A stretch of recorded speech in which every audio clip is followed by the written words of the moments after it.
सरकार ने आज आर्थिक मसलों पर अहम फैसले लिए हैं और उसके साथ ही ममता बनर्जी की जबरदस्त धमकी भी आ गई है केंद्र सरकार के खिलाफ। ममता बनर्जी ने 72 घंटों का एक डेडलाइन दिया है केंद्र सरकार को कि सरकार अपने फैसलों को वापस ले ले, वरना ममता बनर्जी फिर वो फैसले लेंगी जो सरकार के लिए घातक साबित हो सकता है। 72 घंटे की डेडलाइन ममता बनर्जी ने आज बांध दी है।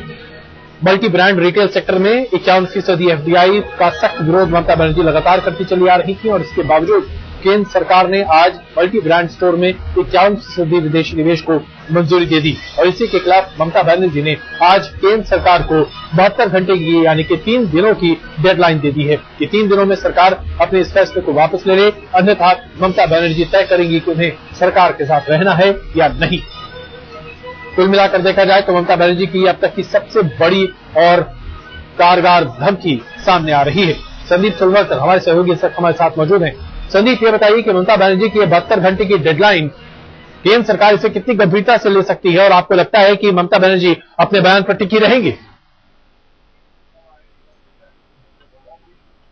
संदीप, देखिए, अभी कांग्रेस के जो प्रभारी हैं पश्चिम बंगाल के शकील अहमद, उनसे हमारी बातचीत हो रही थी। वो कह रहे थे कि ममता की आदत है इस तरह से नाराजगी दिखाने की, लेकिन एफडीआई ऐसा कोई मुद्दा नहीं है जिसको लेकर ममता अपने मतदाताओं के बीच जा सके या वहां पर विरोध कर सके। इसलिए ममता को आखिर में मानना पड़ेगा और हमें उम्मीद है कि हम ममता को मना लेंगे। साफ तौर पर कांग्रेस को लगता है इस समय कांग्रेस के बाद नंबर गेम में कांग्रेस पीछे नहीं है। यदि ममता जाती भी है तो एसपी और बीएसपी का साथ कांग्रेस के साथ मौजूद है, इसलिए कांग्रेस की सरकार को खतरा नहीं है। फिलहाल कांग्रेस एक संदेश देना चाहती है, तो बड़े कदम उठाना चाहती है और पूरी सरकार बड़े कदम उठाना चाहती है ताकि ये संदेश जाए कि सरकार कहीं पर बैठी नहीं हुई बल्कि तमाम कदम उठा रही है। ममता बनर्जी को लेकर बहुत चिंता है, कम से कम कांग्रेस के चेहरे पर फिलहाल नजर नहीं आती। वो कह रहे हैं कि 72 घंटे की डेडलाइन होने दीजिए, उसके बाद देखेंगे।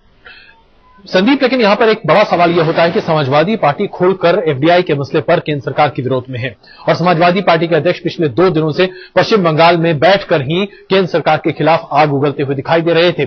बीएसपी ने हालांकि एफडीआई में जो रिटेल में एफडीआई है उसे लेकर अपनी बहुत साफ स्थिति नहीं की थी। ऐसे में क्या आपको लगता है कि सरकार के पास अभी भी नंबर गेम काफी है?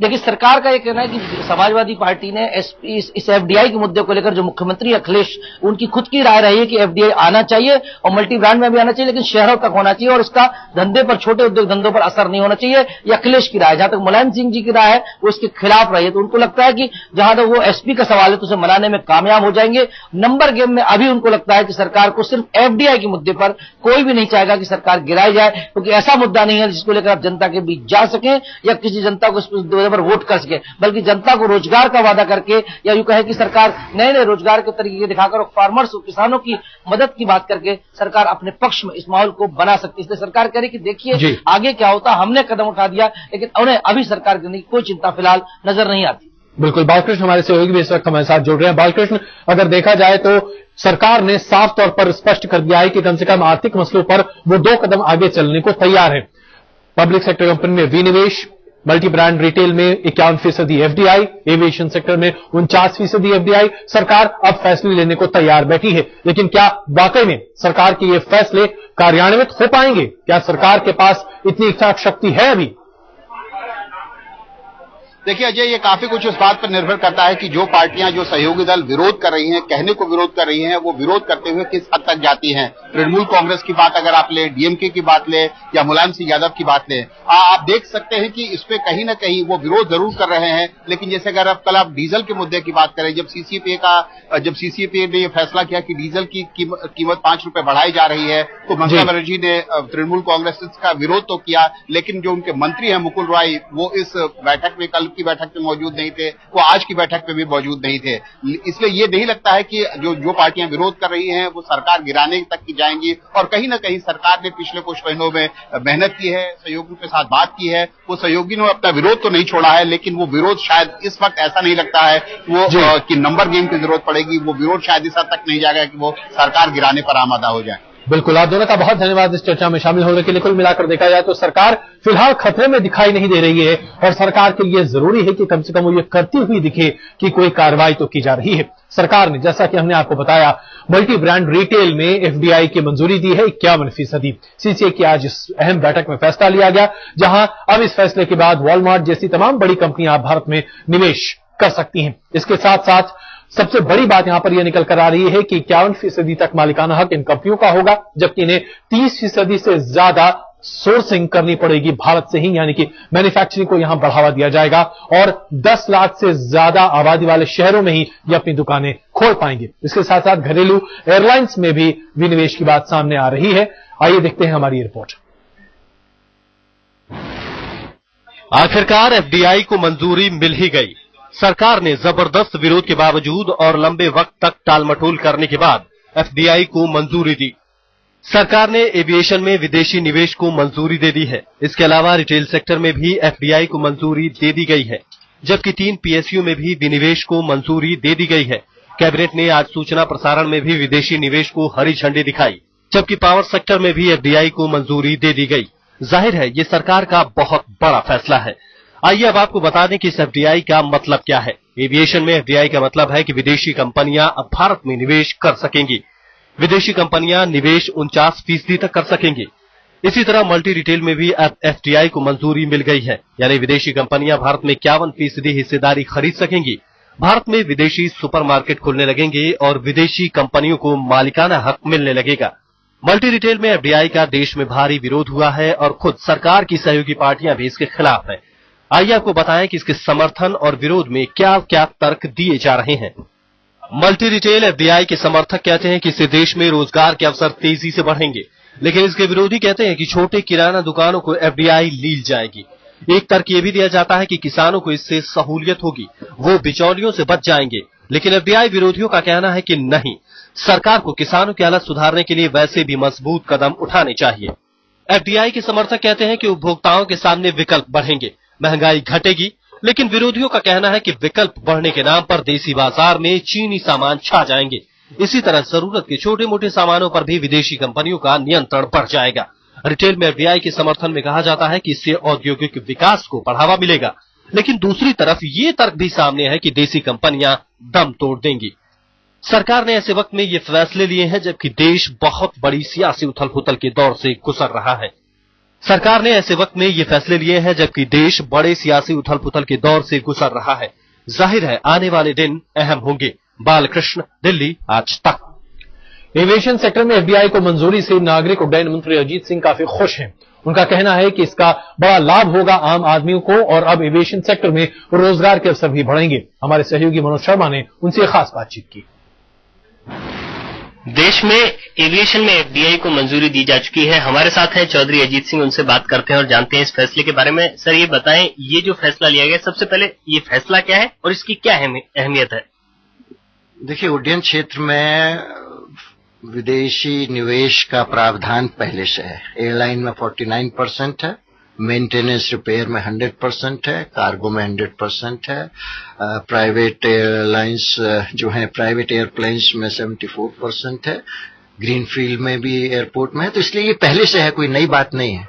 लेकिन एयरलाइंस में अभी तक बाहर की एयरलाइंस का इन्वेस्टमेंट अलाउड नहीं था, और क्योंकि वो ऐसी कॉम्प्लिकेटेड बिजनेस है इसलिए वही ज्यादा उसमें इन्वेस्ट करेंगे, ये महसूस कर रहे थे सब लोग, तो गवर्नमेंट ने उनको भी अलाउ कर दिया है। इसमें क्या शर्तें होंगी, क्या राइडर्स होंगे इस निवेश को लाने के लिए?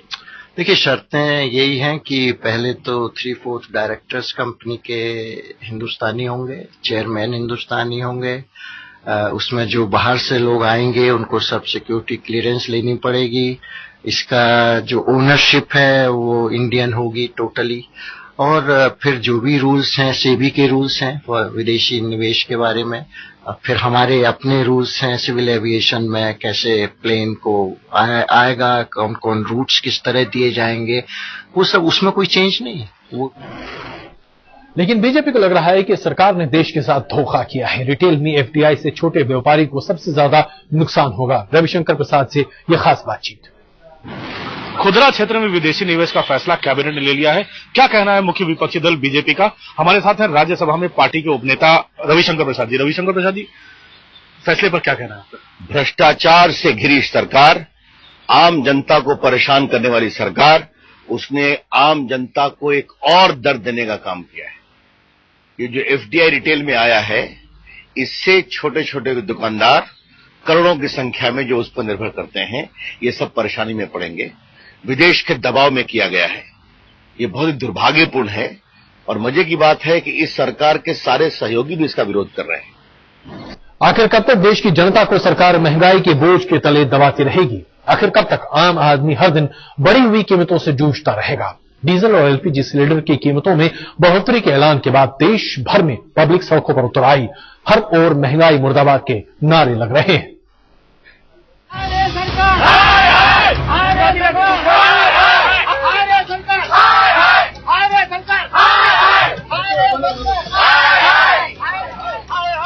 हाय हाय ये महंगाई, जहां देखो यही गूंज, यही शोर सुनाई दे रहा है।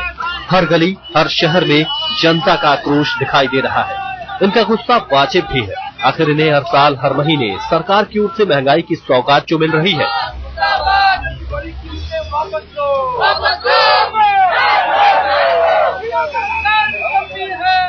डीजल और एलपीजी सिलेंडर की कीमतों में बेहिसाब बढ़ोतरी के बाद आज तक ने देश के हर कोने से जायजा लिया आम लोगों की तकलीफों का। राजधानी दिल्ली के लोग भी बढ़ोतरी से अछूते नहीं हैं, चाहे वो सब्जी खरीदने वाला खरीदार हो या डीजल कार का इस्तेमाल करने वाला कोई परिवार। मनमोहन सरकार अब महंगा सुर बन गई है, जो आम आदमी की कमर नहीं बल्कि आम आदमी को तोड़ रही है। इनके पास डीजल की कार है और दाम बढ़ जाने पर इनके बजट पे काफी ज्यादा असर हुआ है। और ये कल रात से हुआ है, उससे हमारा बजट कम से कम डेली 100 रुपए का 150 रुपए का डीजल में अंतर बढ़ गया है। भोपाल में भी लोगों का हाल बेहाल हो रहा है। सुनिए मध्यवर्ग के एक परिवार की परेशानी को। जो रसोई गैस में 6 सिलेंडर मिलेंगे और उसके बाद जो 7वां सिलेंडर होगा वो 700 रुपए से ऊपर मिलेगा, उससे कितना असर पड़ेगा एक परिवार में? असर तो बहुत ज्यादा पड़ जाएगा। जब रसोई गैस महंगी हुई है तो सारी चीजें किचन की महंगी होना है, दालें हुई, तेल हुआ, हर चीज महंगी होना है। गुलाबी नगरी जयपुर के लोग भी सरकार के फैसले से लाल पीले हो रहे हैं।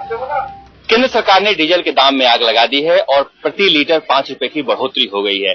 डीजल ऐसा है कि जिसकी वजह से हर चीज का दाम बढ़ जाता है, क्योंकि आवागमन के जितने साधन हैं या फिर सब्जियों के लाने की जो व्यवस्था है वो डीजल पर निर्भर करता है। अभी जो आलू गैलम जो है 15-16 रुपए किलो है, वो 20 रुपए किलो भी पार कर जाए तो कोई बड़ी बात नहीं है।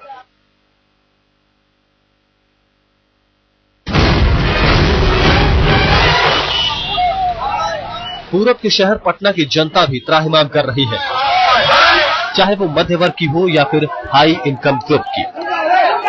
आम परिवार ही नहीं बल्कि कुछ प्रमुख परिवार भी, जैसे विधायक का परिवार, वो भी प्रभावित है इससे। देखिए, महीने में हम लोग को 2-3 सिलेंडर खर्च होता है, क्योंकि मेरे हस्बैंड विधायक हैं और क्षेत्र से जनता आते रहती है, उन लोगों का चाय नाश्ता वगैरह करके देना पड़ता है। उत्तर का शहर चंडीगढ़ भी डीजल और एलपीजी की कीमतों में बढ़ोतरी से परेशान है, खासकर वहां के किसान। डीजल कहीं ना कहीं हर आदमी की जिंदगी से बहुत बेहद तरीके से जुड़ा हुआ है। हमारे साथ किसान हैं, इनसे बात करते हैं कि डीजल की एक किसान और एक आम आदमी के परिवार में कितनी अहमियत है, किस तरीके से है। तो हमारा 25,000 रुपए अगर आमदन आती थी एक खेत में और उस पे 4,000 का डीजल लगता था, अब 5 रुपए और बढ़ा दिया है, तो वो जो 4 पैसे बचते थे वो तो अब डीजल में लग जाएंगे। तो हम तो वही है कि फसल को तो हम और बढ़ाएंगे।